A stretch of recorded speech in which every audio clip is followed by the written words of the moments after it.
मेरा तरीक अमीरी नहीं फकीरी है, खुदी ना बेच गरीबी में नाम पैदा कर।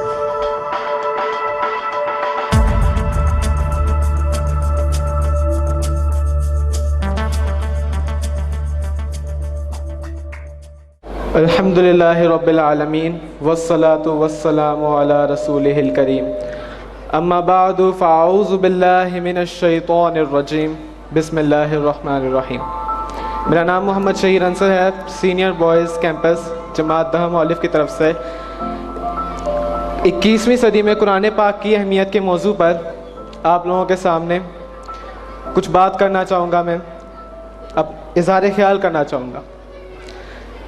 इस बहस में आज के दिन काफ़ी सारे मुख्तलिफ़ पहलुओं पर बात होगी। कुरान पाक की उसका साइंस के साथ मुआजना होगा, कुरान पाक का तारुफ पढ़ा जाएगा। हमारी नौजवान नस्ल के लिए कुरान पाक की जो अहमियत है उस पर बात होगी।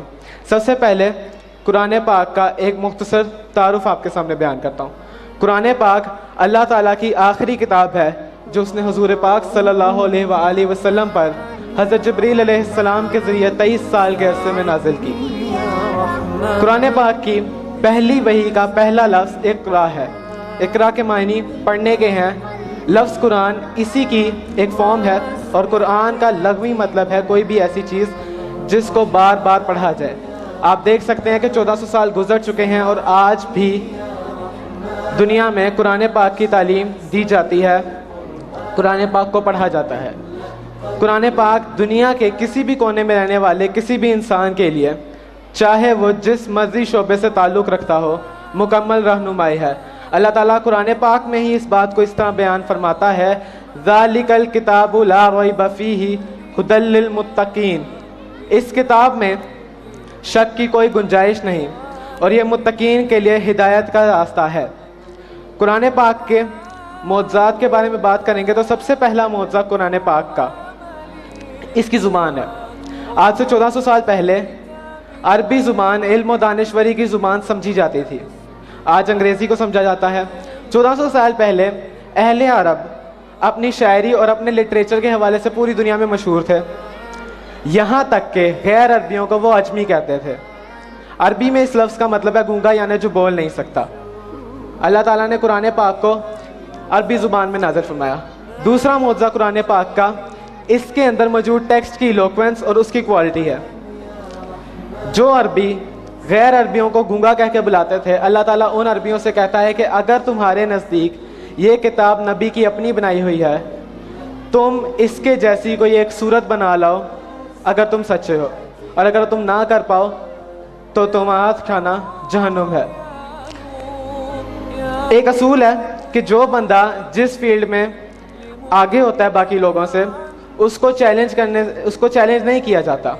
अल्लाह ताला ने कुफ़ार को यहाँ पे चैलेंज किया कि अगर तुम्हें लगता है कि ये कुरान पाक मेरे नबी का बनाया हुआ है तो इसके जैसी कोई एक आयत बना लो, कोई एक सूरत बना लो, ताकि ख़ुद को साबित करो कि ये अल्लाह का नहीं बनाया हुआ।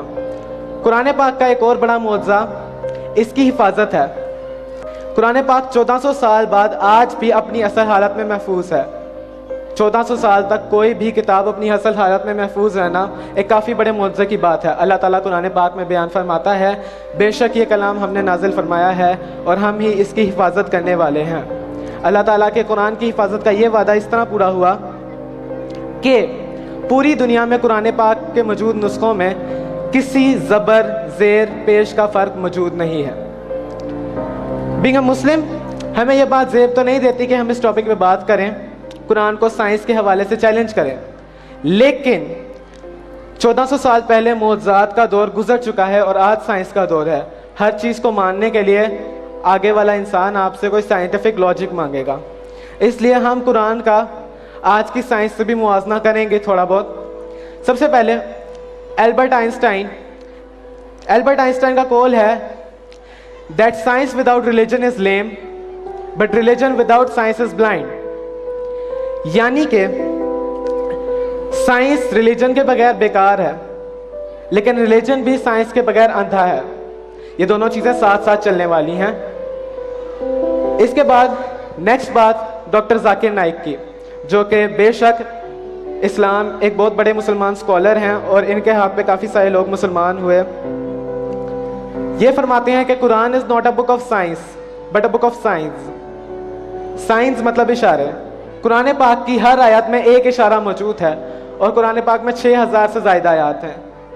इन 6000 आयत में से कमो बेश 1000 आयत साइंटिफिक मौजू पे मौजूद हैं। साइंटिफिक चीज़ें उनके अंदर बयान की गई हैं। आज जितनी भी साइंटिफिक थ्योरीज हैं कहीं ना कहीं कुरान पाक में बयान फरमाई गई। इसमें सबसे बड़ी थ्योरी बिग बैंग थ्योरी है।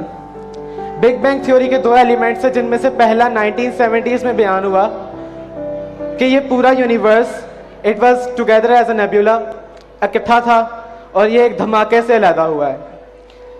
इस बात को अल्लाह ताला कुरान पाक में फरमाता है, क्या कुफार ने नहीं देखा कि ज़मीन और आसमान जुड़े हुए थे, फिर अल्लाह ताला ने इन्हें अलहदा किया और हर चीज़ को पानी से पैदा किया। क्या वो ईमान नहीं लाएंगे? ये बात अल्लाह ताला कुरान पाक में 1400 साल पहले फरमा रहा है और ये हमें साइंस ने 1970s के शुरू में बताई थी। दूसरी चीज़ जो बिग बैंग थ्योरी में है कि हमारा यूनिवर्स कॉन्स्टेंटली एक्सपैंड हो रहा है, कॉन्स्टेंटली फैल रहा है। इस बात को भी अल्लाह ताला कुरान पाक में बयान फरमा चुका है कि जन्नत को हमने तख्लीक किया अपनी पूरी ताकत से और हम ही बेशक इसको फैला रहे हैं। ये बात अल्लाह ताला कुरान पाक में 1400 साल पहले फरमा रहा है और ये बात भी हमें साइंस ने 21वीं सदी के शुरू में बताई थी। दूसरी चीज़ origin of life and biological classification. यहाँ पे अक्सर स्टूडेंट्स जो हैं मेडिकल के मौजूद होंगे। आप लोगों ने 10th क्लास में 9th क्लास में क्लासिफिकेशन पढ़ी, ऑरिजिन ऑफ लाइफ पढ़ा। ये सारा कुछ आपको गैर मुस्लिमों की डिस्कवरीज और उनके कामों के तौर पर पढ़ाया गया। क्या ये गलत नहीं है? जब ये बात सबसे पहले अल्लाह ताला ने कुरान पाक में फरमाई है। अल्लाह ताला कुरान पाक में ये बात फरमा चुका है कि अल्लाह ने हर चीज़ को, हर जानवर को पानी से पैदा किया। इनमें से कुछ रेंगते हैं, कुछ 2 पैरों पे चलते हैं, कुछ 4 पैरों पे चलते हैं और अल्लाह जो चाहता है तख्लीक करता है।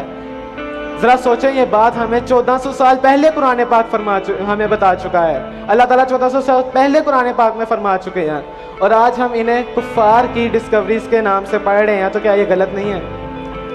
अल्लाह ताला ने क़यामत का मज़नर कुरान पाक में बयान फरमाया कि ज़मीन तांबे की होगी। तशरीहात आप पढ़ें, सूरज हमारे सर पे होगा, ज़लज़ला आएगा, ज़मीन से ज़िंदगी ख़त्म हो जाएगी। ये सारी बातें अल्लाह ताला कुरान पाक में फरमा चुका है। साइंटिफिक थ्योरीज क्या कहती हैं? सूरज एक्सपैंड हो रहा है और ये एक दिन सारे प्लैनेट्स को निगल जाएगा। ज़मीन में सूरज मगरिब से निकलेगा। ये बात कुरान पाक की तशरीहात में मौजूद है कि क़यामत के नज़दीक सूरज मगरिब से निकलेगा। आप जानते हैं साइंस ये बात भी कह चुकी है कि हर प्लैनेट अपने इख्तिताम के नज़दीक, तबाह होने के नज़दीक उल्टा घूमता है। इसकी रोटेशन अपने एक्सिस के इर्द गिर्द जो होती है वो उल्टी हो जाती है। हम मुसलमान कुरान पाक को छोड़ के पूरी दुनिया से पीछे रह गए। मिलिट्री के लिहाज से तो हम वैसे ही पीछे रह गए, ये बात सबको पता है। लेकिन जो दूसरी साइंटिफिक बातें हैं उनमें डिस्कस कर लेते हैं हम। एल्गोरिथम्स और कंप्यूटर में हम पीछे रह गए, हम सर्जरीज में पीछे रह गए, एस्ट्रोनॉमी में पीछे रह गए, फिजिक्स, केमिस्ट्री और बायोटेक्नोलॉजी में भी हम पीछे रह गए। एक्सप्लेन कर देता हूँ। Algorithms and computer. ये एल्गोरिथम्स लफ्ज़ किसने बनाया है? ये एल्गोरिथम बनाए किसके हुए हैं? जिस वक़्त पर्शिया में सबसे ज़्यादा इल्म दिया जाता था, दुनिया में दूसरे नंबर पे इटली था। अल-ख्वारिज़मी फारस का रहने वाला साइंसदान था। इटली वाले इसको एल्गोरिथमी कहते थे। इसने जब ये फार्मूलाज बनाए जो हमारे कंप्यूटर में यूज़ होते हैं, इन्हें इटालियन लोगों ने एल्गोरिथम्स कहना शुरू कर दिया। नेक्स्ट चीज़ सर्जरीज। कैप्सूल जो होता है ना, जो दवाई का एक देखिए, जो इसको साइंस जितना मर्जी डेवलप कर ले, लेकिन जो इसका बेसिक कॉन्सेप्ट है वो हमारा दिया हुआ है। नीडल्स हमारी दी गई हैं, जो सिरिंज की नीडल्स होती हैं वो हमारी बनाई हुई, हमारी इन्वेंशन है। सर्जरीज हमारी इन्वेंशन है। लेकिन आज हमारे पाकिस्तान में काफ़ी सारी इलाज की सहूलियात मुयस्सर नहीं है। तो क्या ये हमारे लिए शर्म की बात नहीं है? फिर एस्ट्रोनॉमी की बात करते हैं। एस्ट्रोनॉमी बेसिक सिखाई पूरी दुनिया को हमने थी कि ये पोलर स्टार है, यहाँ पे नॉर्थ है, पीछे साउथ है, इधर ईस्ट है, इधर वेस्ट है। अगर पोलर स्टार सामने आपके, या सन इधर है तो हमारा किधर बनेगा, नॉर्थ ईस्ट वेस्ट साउथ। ये चीज़ें सारी दुनिया को हमने सिखाई थी। लेकिन आज अगर आप एस्ट्रोनॉमी की बात करते हैं, किसी बंदे के ज़हन में ब्लैक होल की तस्वीरें आएंगी, नासा आएगा, हबल आएगा। ये सारी चीज़ें किसकी हैं? हम मुसलमानों का तो इसमें कोई क्रेडिट नहीं है। जो मुझे पता है जितना, पूरी दुनिया में सिर्फ 2 मुसलमान मुल्क है जिनकी कोई स्पेस एजेंसी है, एक तुर्की और एक पाकिस्तान, और दोनों ही जो है काफ़ी पीछे हैं। इसके अलावा हम फिज़िक्स में पीछे रह गए। आधी से ज़्यादा फिज़िकल फिनोमेना जो हैं, आधी से ज़्यादा जो फिज़िकल थ्योरीज़ हैं, हमारी रिसर्च पे, मुसलमानों की रिसर्च पे बेस्ड हैं। लाइट का बिहेवियर हमने स्टडी किया। लेकिन आज हम जब फिज़िक्स पढ़ते हैं, जब हम हायर स्कूल में फ़िज़िक्स पढ़ते हैं, 9th-10th में मैट्रिकुलेशन लेवल के, AO लेवल के स्टूडेंट्स पढ़ते हैं ये चीज़ें, उन्हें मुसलमानों की डिस्कवरीज ही पढ़ाई जाती हैं। उन्हें गैलीलियो का, न्यूटन के बारे में पढ़ाया जाता है। उन्हें आइंस्टाइन की थ्योरी ऑफ रिलेटिविटी पढ़ाई जाती है। ये थ्योरी ऑफ रिलेटिविटी हम क्यों नहीं बना सके जब फिज़िक्स शुरू ही हमने की थी? क्या वजह थी इसकी? केमिस्ट्री। सल्फ्यूरिक एसिड दुनिया का सबसे ज़्यादा इस्तेमाल होने वाला इंडस्ट्रियल केमिकल है। ये जाबिर बिन हयान ने डिस्कवर किया था जब उसने देखा कि एक ऐसा एसिड भी होता है जो सोने और चांदी को करोड कर सकता है। लेकिन आज केमिकल इंडस्ट्रीज़ में मुसलमान पीछे हैं। फर्टिलाइज़र्स देख लें, वो हमारे दुनिया में कितने मुल्कों को पता होगा कि यहाँ पे मतलब कि सरसब्स के फर्टिलाइज़र होते हैं या मास्टर पेंट्स होते हैं। पेंट्स में तो आप जाएँ तो पूरी दुनिया निपॉन का नाम लेती है, और वो मुसलमानों का ब्रांड नहीं है। हम बायोटेक्नोलॉजी में पीछे रह गए। बायोटेक्नोलॉजी, आँख, इसकी जो लेंस होती है, इसको उर्दू में अदसा कहते हैं। अदसा अरबी के लफ्ज़ अदस से निकला है, जिसका मतलब होता है चने की दाल। जब इब्न अल-हैसम ने आँख को स्टडी किया तो उसने देखा कि आँख की जो लेंस है वो चने की दाल के दाने जैसी है, इसलिए इसने इसका नाम अदसा कर दिया। इटालियन जो लोग थे वो इसको लेंटिल कहते थे, उन्होंने इसको लेंस कर लिया। लेकिन आज बायोटेक्नोलॉजी में भी हम सबसे पीछे हैं। जो काम बायोटेक्नोलॉजी में काफ़ी पहले कर चुके हैं और अब वो बायोटेक्नोलॉजी को मास्टर कर रहे हैं, आज हम बायोटेक्नोलॉजी को शुरू कर रहे हैं। इस सब की वजह ये है, हम कुरान पाक से हिदायत लेना छोड़ दी। हमने कुरान पाक की उस एक आयत को छोड़ दिया जो कहती है कि ज़मीन और आसमान में निशानियाँ हैं अकल रखने वालों के लिए। अल्लाह ने यहाँ पे मुसलमानों का नाम नहीं लिया, अल्लाह ने ईमान वालों का नाम नहीं लिया, अल्लाह ने कहा था अकल वालों के लिए। ऐ गुलिस्तान उंदुलस, वो दिन है याद तुझको, था तेरी डालियों में जब आशियां हमारा। यूरोप में अब तक मुसलमानों की सबसे बड़ी सल्तनत थी ये, इतनी बड़ी सल्तनत कि कुर्तुबा में 600 मसाजिद थी। आज पूरे कुर्तुबा में एक मस्जिद है और उसको भी ताला लगा हुआ है।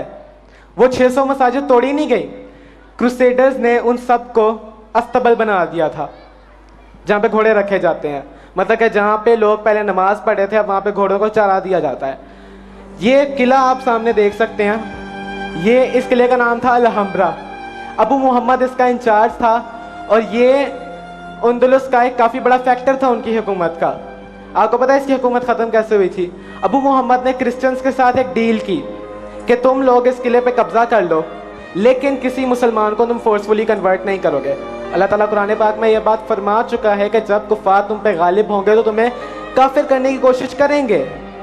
लेकिन उसने इस आयत को लिटरली चैलेंज किया और उनसे डील कर ली कि ठीक है कब्जा कर लो। आपको पता है उन्होंने जब इस पे कब्जा किया, उन्होंने सबसे पहला काम क्या किया? उन्होंने सबसे ऊंची जगह ढूंढी और वहां पे एक सलीब गाड़ दी। ये मंजर देख के अबू मोहम्मद रो पड़ा था। उसकी माँ उसे कहती है कि जिस चीज को तुम मर्दों की तरह नहीं बचा सके उसके लिए औरतों की तरह रोना छोड़ दो। बख्त के तख्त से यकलख्त उतारा हुआ शख्स, तूने देखा है कभी जीत के हारा हुआ शख्स। जो सल्तनत तब बनी जब तारिक बिन ज़ियाद ने आधी कश्तियां जला के आधी चट्टानों के पीछे छुपा दी और कहा कि तुम्हारे पास मुसलमानों तुम्हारे पास कोई रास्ता नहीं, या गाजी हो या शहीद हो, आगे तुम्हारे काफिर है, पीछे तुम्हारे समुंदर है और कुछ नहीं है। वो सल्तनत इस तरह बेबसी में ख़त्म हुई। हमारी नौजवान नस्ल के लिए कुरान की अहमियत पे बात करेंगे। सबसे पहले तो चीज़ है कि अल्लाह की पहचान जो है वो सिर्फ इस कुरान के ज़रिए मुमकिन है। आज के दौर में जिस एक खुदा का जो कॉन्सेप्ट है ना, ये हर बंदे के लिए ज़रूरी है। ये एक साइकोलॉजिकल नीड है आदमी की कि उसका कोई खुदा हो। तो जिनको असली खुदा की तरफ रहनुमाई नहीं मिलती वो फिर अपना खुदा बना लेते हैं। इसलिए कुरान पाक अल्लाह की पहचान के लिए हमारी नौजवान नस्ल के लिए काफ़ी ज़रूरी है। इसके अलावा सही रास्ते की तरफ गाइडेंस ये कुरान पाक के ज़रिए मुमकिन है।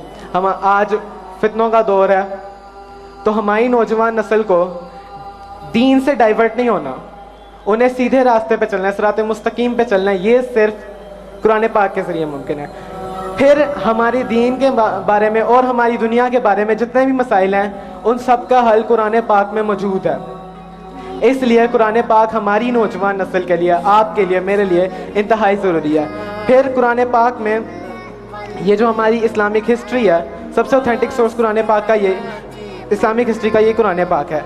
इसके अलावा दिल का सुकून सिर्फ कुरान पाक की तिलावत में है, जो असली सुकून है दिल का। बातें काफ़ी ज़्यादा हैं लेकिन क्योंकि टाइम कम है तो इसलिए इनको अभी वाइंड अप करूँगा। आखिर में बस इतना कहना चाहूँगा कि politic, strategic, economic, social, scientific जो भी फील्ड है दुनिया की, अगर हमें उसमें कामयाबी चाहिए तो उसका सिर्फ एक ज़रिया और वो है हमारा कुरान। वमा अलैना इल्लल बलागुल मुबीन व आखिरु दावाना अनिल हम्दुलिल्लाहि रब्बिल आलमीन। मेरा नाम महर फलक शेर है और मैं स्टूडेंट हूँ सर काशिफ और सर आसिफ का। अब माशाल्लाह मेरे बच्चे भी इनके स्टूडेंट हैं, पढ़ रहे हैं इसी किड्स क्लब में।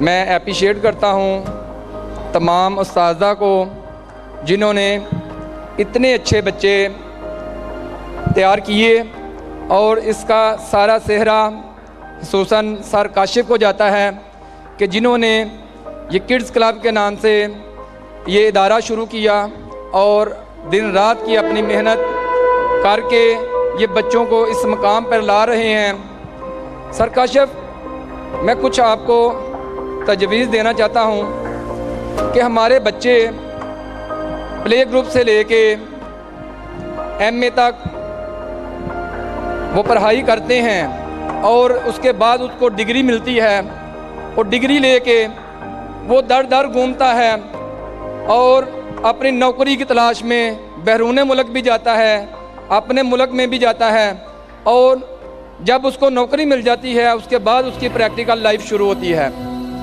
ऐसा ना हो कि हमारे बच्चे स्टार्टिंग से ही प्रैक्टिकल करें स्कूल के अंदर ही, जैसा कि आपने ये स्टाफ रखा हुआ है, ये बच्चों को पढ़ाते हैं, कोई अरबी का टीचर है, कोई इंग्लिश का है, कोई मैथ का है।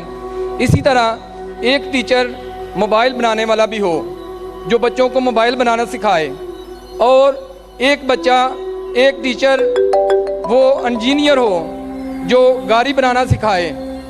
जब ये बच्चे हमारे इब्तदाई तालीम से ही इस चीज़ में आएंगे, मैं यकीन से कहता हूँ कि वो नौकरी के महताज नहीं होंगे, बल्कि नौकरी उनके महताज होगी। ये दुनिया भर से कंपनियाँ आपके पीछे होंगी कि हमारी कंपनी में आ जाओ, हम इतनी सैलरी देते हैं, हम इतनी सैलरी देते हैं। तो ये हमारी गवर्नमेंट की सतह पे भी, सरकारी स्कूल में भी ये निज़ाम होना चाहिए ताकि हमारे बच्चे इंजीनियर हों और नौकरियां उनके महताज हों। इसी के साथ मैं अपनी हयात ख़त्म करता हूँ। अस्सलाम वालेकुम रहमतुल्लाह।